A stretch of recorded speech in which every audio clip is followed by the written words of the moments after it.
Ah, salut les Clatchos, j'en profite d'avoir un peu de temps pour reprendre un peu le fil de la vie. Euh, Surtout que j'ai un peu de temps maintenant que je me suis fait licencier après que on m'ait attrapé en train de mastiquer un peu sur le site de la SPA. Donc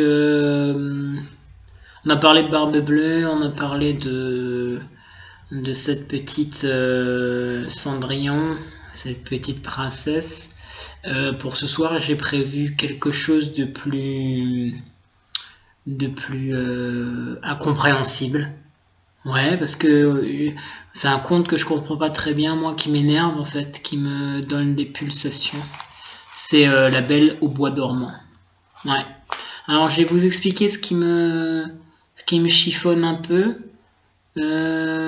Enfin, si vous voulez, hein, si vous avez autre chose à faire, bah, moi je m'en fous en fait.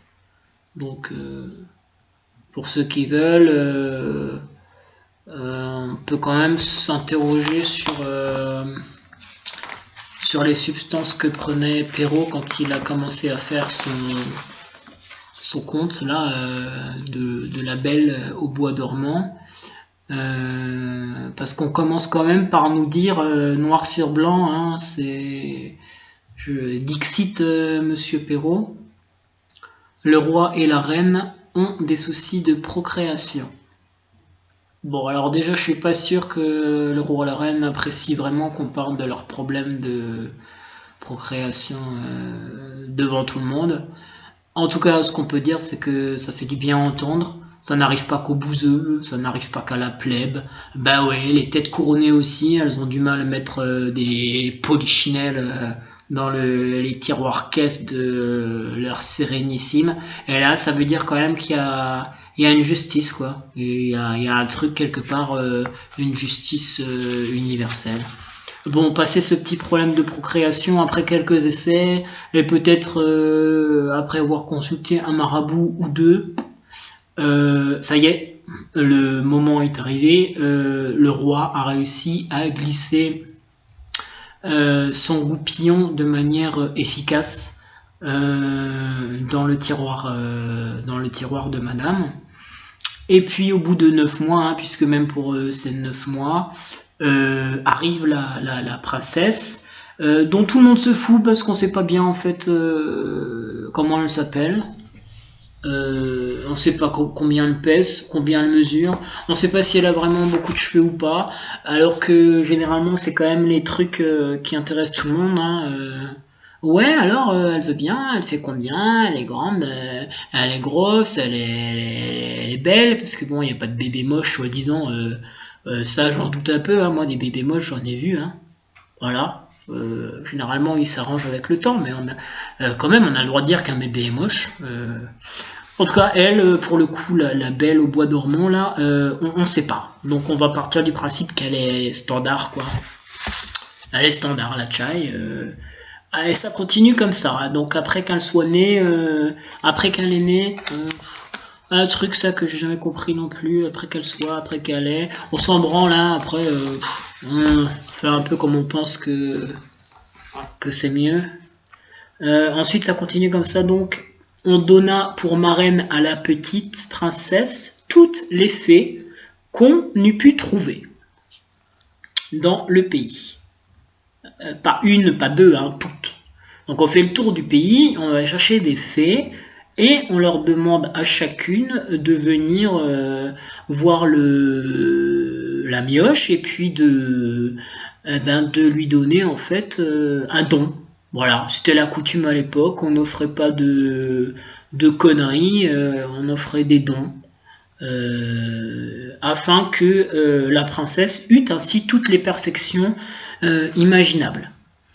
Donc la gamine déjà elle est bien dans la life, elle a quand même des parents qui sont souverains. Donc ça c'est déjà un bon point, ça n'arrive pas souvent. Ensuite, elle a pour marraine pas une, pas deux, mais 7 7 putains de bonnes fées qui vont venir lui faire offrande d'un don. Voilà. Alors ça fait quand même 7 dons qui sont censés rendre la princesse quasiment parfaite. Alors pour ceux qui connaissent déjà l'histoire, hein, la Belle au bois dormant, c'est quand même cette môme qui se pique un doigt sur un truc alors qu'on savait que ça allait arriver et qu'il fallait pas qu'elle mette son doigt sur un truc. Donc maintenant je me pose quand même la question de savoir si quelqu'un peut m'expliquer pourquoi, alors que on lui donne cette fée qui la rend parfaite, pourquoi malgré ça, une vingtaine d'années plus tard, la fille, elle est quand même assez teubée pour trouver un fuseau, donc ce truc là qui pique, et assez maligne pour non seulement le trouver, mais en plus mettre son doigt dessus, quoi. Alors que on le sait depuis le début de l'histoire que c'est comme ça qu'elle allait mourir, quoi. Je suis un petit peu déçu, hein, finalement, je sais pas quel don elles lui ont donné les fées, mais apparemment c'est déjà pas l'intelligence. C'est un peu bête. C'est un peu bête. Bon, après, chacun voit midi à sa porte, mais moi je pense quand même que les fées qu'on lui a affublées à la môme, elles ont pas inventé la poudre de ce que vous voulez, ou de perlimpinpin pour certains, hein, qui ont des valeurs sûres. Voilà, donc elles sont pas très malignes, les fées, et d'ailleurs ça se confirme au baptême. Donc quand elles arrivent toutes là pour faire leurs malines et leurs offrandes, elles sont 7 à arriver, mais on nous dit quand même que au baptême s'invite une 8e fée, une fée qu'on avait oubliée car on la pensait morte. Donc la 8e fée, personne n'a pensé à elle, hein, rien à foutre, on n'a pas été la chercher, on a cru qu'elle était sèche. Et puis du coup, elle est quand même là, mais elle est là et elle est vexée, tu vois, elle est un peu vénère, la tchaï. Putain, moi je suis là, ils ont été capables de chercher 7 connasses, mais alors moi, ils ont pas pensé à venir toquer à ma masure, quoi. Donc elle est déjà énervée quand elle arrive au baptême. Et tout le monde la sent un petit peu à cran, hein, sur les nerfs, puisque elle grommelle en fait, hein, elle grommelle entre ses dents, si bien que les autres fées comprennent vite que ça va partir en couille, qu'à un moment donné, elle va sortir sa langue de vipère et elle va lancer une mauvaise malédiction au lieu d'une bonne, quoi. Alors là, il se passe un truc intéressant, puisqu'il y a une fée qui comprend ça, hein, qui comprend tout à fait que ça va partir en live. Et afin de parer à la situation, donc voilà, ce qu'elle fait en fait, elle entendit, et jugeant qu'elle pourrait donner quelques fâcheux dons à la petite princesse, elle alla se cacher derrière la tapisserie afin de parler la dernière.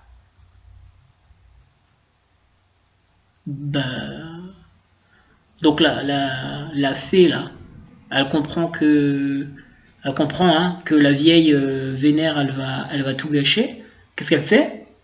Elle va se cacher derrière un rideau. Voilà.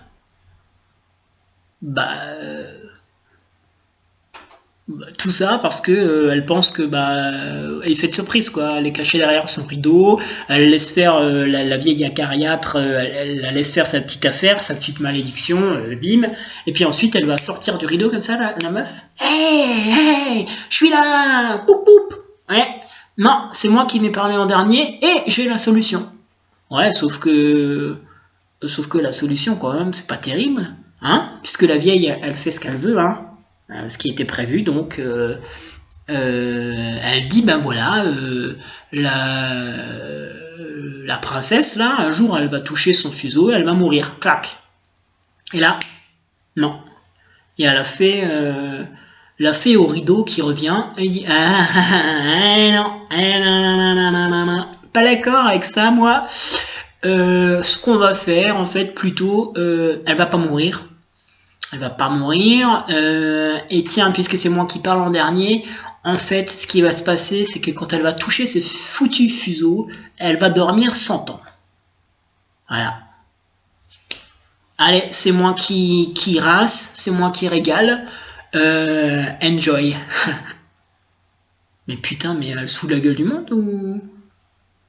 Bah quand même quoi, on est en droit de se demander si elle est en pleine possession de ses capacités la connasse, parce que bah, moi je suis roi ou reine, hein, fait ou pas fait, baguette ou pas baguette, la fée, moi je la badigeonne de miel, je lui mets un oignon dans le fion et je la mets sur la tourne-broche avant d'en balancer les morceaux à mes dogs argentins quoi. Pour service rendu, hein, service rendu à la patrie. Voilà.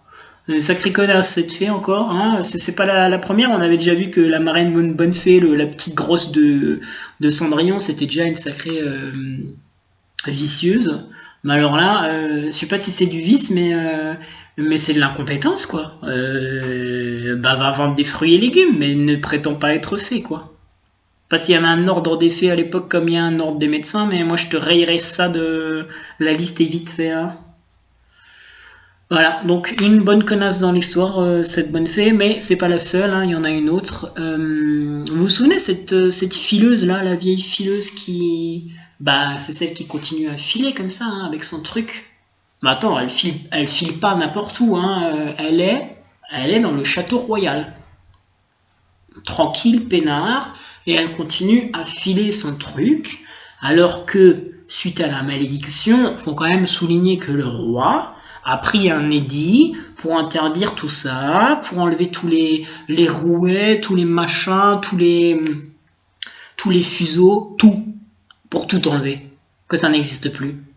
Mais l'autre, la vieille, elle est là, dans son petit fauteuil, comme ça, et elle continue. Sur des airs certainement je t'emmerde ma majesté, je fais un peu ce qui me plaît, je file dans ton château, ouais. C'est quoi ça le roi, il a une autorité de branquignol, quoi. Enfin, soit il a pas d'autorité, soit il est con. En tout cas, la vieille fileuse, là, faut la mettre dans un cachot avec avec le rat démonte-pneu là de Cendrillon. Ça lui fera le petit comme ça. Hein. Enfin bref, ce qui devait arriver donc arriva, hein, puisque finalement avec cette fée, ça paraît beaucoup, mais si elles sont toutes aussi connes les unes que les autres, ben ça arrive. La belle au bois dormant, enfin la belle avant d'être au bois dormant, un jour elle trouve ce truc, elle pique son doigt et hop, elle s'endort.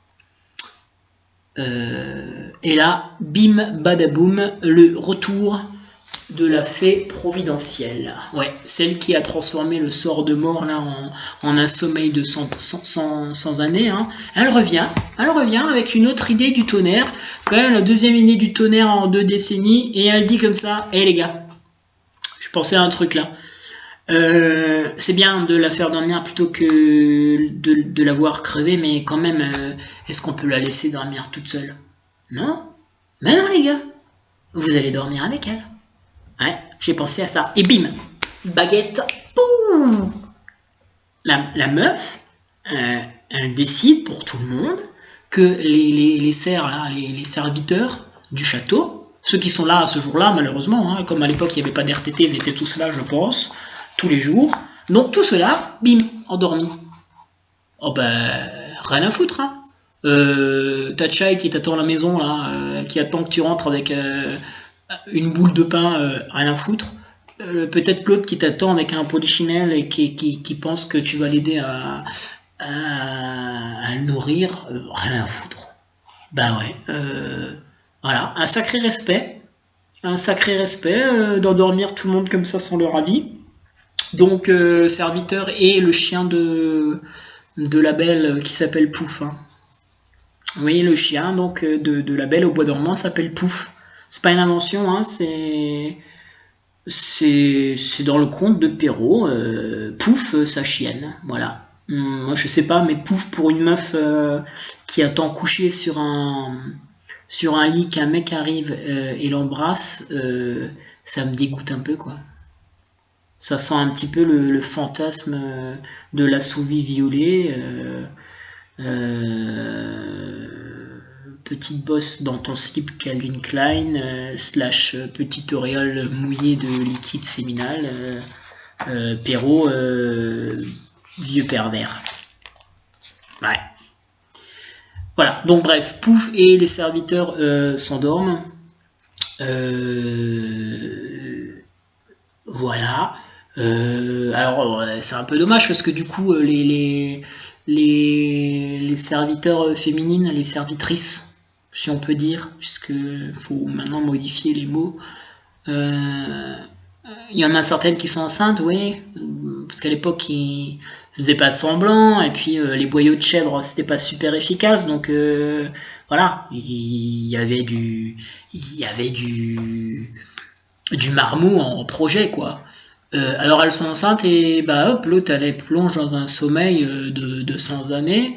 Je sais pas, c'est quand même un petit peu con parce que peut-être que là-dedans il y avait des futurs visionnaires, tu vois, des Albert Einstein avant l'heure, des Blaise Pascal, des Voltaire, des Newton, des Marie Curie, des Louise Michel, des Christine Boutin, des Brigitte Bardot, bref, il y avait peut-être à l'état de graines des gens qui étaient destinés à faire avancer l'humanité vers quelque chose de plus beau, quoi, dans ces personnes qu'elle endort. Du coup, on a pris, à mon avis, minimum 100 ans de retard, quoi.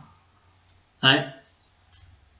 On saura jamais ce qu'aurait été notre monde sans les bonnes idées de cette fée, quoi. Ouais, c'est... Voilà. En tout cas, ce qu'on sait après, c'est que tout le monde dort, le temps passe. Et puis un prince, comme c'était prévu, puisque tout se passe toujours comme prévu dans ce genre de situation, un prince arrive, hein. Ouais. Donc le mec il naît, il grandit, et puis un jour il décide de prendre son cheval, et puis de découvrir la forêt de ronces, que personne n'a découvert depuis moultes années.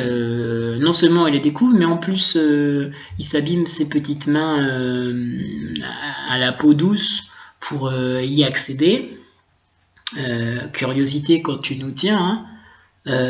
Il y accède, et puis hop, il trouve donc une meuf allongée sur un lit. Enfin, il trouve plusieurs personnes allongées, hein. Il y en a pas mal qui traînent un peu partout en train de dormir, mais il y en a une qui est un peu plus belle que la moyenne, qui, contrairement à d'autres, est dans un lit, et à côté, avec un chien un petit peu majestueux, donc pouf, quoi. Donc, bah hop, hein, qu'est-ce qu'il fait le mec, il pose ses lèvres sur celles de sa douce, et voilà, elle se réveille. Voilà. Et là, on pourrait dire un petit peu que Perrault, il n'est pas seulement vicieux, il est aussi un petit peu hypocrite parce qu'il est quand même capable de nous dire ça, je cite, « Le prince, charmé des paroles de la princesse, » attends, on arrête un petit peu les mensonges et les conneries, là. Nous, on fait une sieste de 5 minutes, 10 minutes, mais 5 minutes suffit. Si tu fais une sieste de 5 minutes, ça suffit à ce que tu aies une mauvaise haleine, tu refous du bec en te levant. La Tchaï, elle vient de dormir 100 ans. 100 ans. Un mec qui veut nous faire croire que elle ouvre le bec, comme ça, et le prince est charmé. Non, le prince n'est pas charmé. Le prince, il a la gerbe. Il a la gerbe, c'est tout. Arrêtez. C'est bon, quoi. On peut se dire les choses. On se dit les choses. Menteur, Perrault, menteur. Ensuite, ça se déroule, hein, une fois qu'elle a pris un menthol ou une pastille. La fête commence, pardon, et puis c'est gourmand craquant, comme dirait Cyrillin. Le prince était plus embarrassé qu'elle que la princesse, hein. Et l'on ne doit pas s'en étonner. Non, on ne doit pas s'en étonner.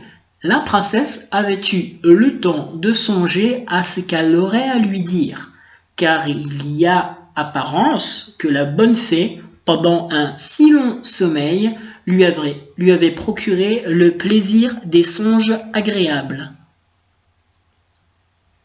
Je ne vais pas répéter, mais quand même, faut comprendre, hein. En clair, elle lui a chargé 1000 gigatonnes de porno en USB dans le cerveau, quoi. Elle s'est dit, bah ouais, ma petite, je te donne 100 ans à dormir, quand même t'occuper un petit peu, quoi. Ouais, hein. Alors un petit peu de tout, du missionnaire, du doggy, du facial, de la golden shower, et puis d'autres pratiques qui, à mon avis, à l'époque, devaient être un petit peu moins reluisantes, quoi, hein. Bah du coup forcément, on peut bien dire que la princesse, elle est pas trop étonnée, quoi, elle est pas trop surprise, elle sait exactement quoi faire. Ouais, elle sait exactement quoi faire.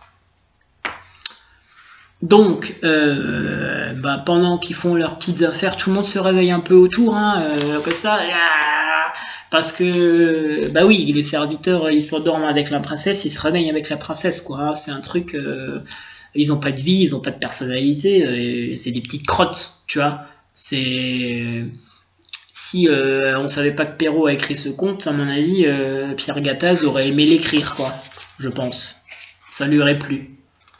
Donc hop, pas rancunier les mecs, hein, ça fait 100 ans qu'ils dorment, mais pas un moment pour envoyer un SMS à leur vieille à la maison, bon, qui sont mortes, hein, pas un instant pour aller pisser, alors que quand même, après une nuit de sommeil, tu te réveilles, t'as la vessie, tu cours pisser, quoi. Là, ça fait 100 ans qu'ils dorment, bah non, hein, ils vont faire leur tâche quotidienne, ils vont surtout pas changer l'eau des patates, quoi. Hein. À la bonne vieille époque du sevrage, hein, vraiment, dédicace à Pierre Gattaz, je pense que c'est un conte que ses parents lui a raconté souvent quand il était gamin, le type. Hein. Donc voilà, tout le monde se réveille, ça festoie, ça chante, ça danse, et puis souvent après le festin, il y a la baise. D'ailleurs c'est clair, hein, Perrault le signale lui-même, la dame d'honneur leur tira le rideau. Voilà, ils dormirent peu, mais la princesse n'en avait pas besoin. Tu m'étonnes qu'elle en a pas besoin, la Chai. Non seulement elle vient de dormir 100 ans, mais en plus, elle lui a pourri le cerveau avec 1000 pratiques à mettre en œuvre sur le prince qui est vierge comme un pot, vierge comme un pot de je sais pas quoi, mais vierge comme un pot de yaourt, quoi. Ouais. Enfin, je suis quand même un peu étonné et puis un petit peu dégoûté parce que la fille, elle attend 100 années, donc, hein, le premier mec qu'elle croise, hein, le premier, hein, il n'y a pas un deuxième, il n'y a pas, voilà, le premier mec qu'elle croise, le premier soir, bim, hop, voilà, c'est terminé, quoi. Hein. Apparemment, l'abstinence, c'est le don de la 9e fée, hein. La 9e fée, celle qui est jamais venue au baptême de la belle, hein. Parce que putain... Enfin, il y en a une qui est contente, c'est Pouf. Voilà, Pouf, elle est contente, elle va lever sa patte un peu partout. Elle regarde ce qui se passe derrière le rideau. Elle est bien, elle est cool. Elle a perdu personne finalement, Pouf, hein, contrairement à d'autres, qui s'en branlent d'ailleurs. Bon, en tout cas, ça ressemble quand même pas mal à un bon plan cul, ce truc. Genre, t'inquiète, paupiette, je t'attends au pieu, toute prête. Tu viens, tu fais ta petite affaire, tu te tires au petit matin sans petit déjeuner et qui mène te suivent. Voilà. Bah moi sur ces entrefaits, je suis un petit peu dégoûté. Comme j'ai été un petit peu mouillé mon slip au moment de